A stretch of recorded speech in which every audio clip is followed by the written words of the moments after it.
બહારથી ક્રિસ્પી, અંદરથી સોફ્ટ અને સુપર હેલ્ધી ગ્લુટન ફ્રી કોબીનો નવો નાસ્તો તૈયાર કરીશું.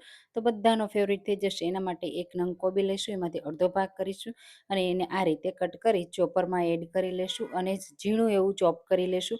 બહુ મોટું નથી રાખવાનું, આ રીતે ઝીણું ચોપ થઈ જાય ને એટલે 1 કપ જુવાનો લોટ લેશું, અડધો કપ બેસન લેશું, સાથે આદુ મરચાં લસણની પેસ્ટ, કોબી તૈયાર કરીશું અને કોબીને એડ કરી આ રીતે દહીં એડ કરી પહેલાં મિક્સ કરી લેશું. હવે સ્વાદ પ્રમાણે મીઠું એડ કરીશું, હિંગ, લીલા ધાણા એડ કરીશું અને થોડું તેલ એડ કરી ફરીથી મિક્સ કરીશું. થોડો બેકિંગ સોડા એડ કરીશું, લીંબુનો રસ એડ કરી દઈશું અને સરસ એવું મિક્સ કરી દઈશું. પછી આ રીતે પ્લેટમાં રાખી અને સરસ રીતે આપણે સ્ટીમરમાં મૂકી સ્ટીમ કરી લેશું. તો 15 મિનિટ સ્ટીમ કર્યા પછી આ નાસ્તો તૈયાર છે. ગરમા ગરમ તમે તેલ વગર પણ સર્વ કરી શકો છો. હું ક્રિસ્પી કરવા માટે આ રીતે પેનમાં તેલ એડ કરું છું અને સાથે એકદમ સરસ એવો બંને સાઈડથી ક્રિસ્પી કરી લેશું. તો કોબીનો ટેસ્ટી અને હેલ્ધી નાસ્તો તૈયાર છે. આ રેસીપી કેવી લાગી કમેન્ટમાં ચોક્કસથી કહેજો અને ટ્રાય કરજો.